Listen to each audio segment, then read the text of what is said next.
இவன் வந்து திமிர்வாதக்காரன் போட்டிருக்கு. இவன் வந்து முழுக்க முழுக்க உடம்பு பூராமே வாதம் தான், கையை காலை அசைக்க முடியாதவன். அதனால தான் அவனை வந்து கட்டில் தூக்கிட்டு வந்தாங்கன்னு போட்டிருக்கு. நல்லா கவனிங்க. அவனை பார்த்த உடனே இயேசு என்ன சொல்லியிருக்கணும்? திமிர்வாதக்காரனை நோக்கி மகனே எழுந்து நடனா சொன்னார். எல்லாரும் பைபிளை பாருங்க.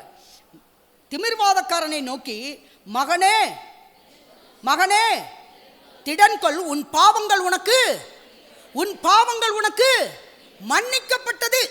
அப்படி சொல்லிட்டு தான் அதுக்கப்புறம் சொல்றாரு. நீங்க பின்னாடி வாஸ்து பார்த்தீங்கன்னா ஆண்டவர் சொல்றாரு, நீ எழுந்து உன் படுக்கை எடுத்துக்கொண்டு உன் வீட்டுக்கு போ. உடனே அவன் எழுந்து தன் வீட்டுக்கு போனான். உடனே. நல்லா கவனிங்க. இந்த இடத்துல என்ன காரியம்னா, அவனுக்கு திமிர்வாதமே ஒருவேளை பாவத்தினால வந்ததா இருக்குது. அதனால தான் இயேசு அவனை பார்த்த உடனே சொன்ன வார்த்தை, உன் பாவங்கள் உனக்கு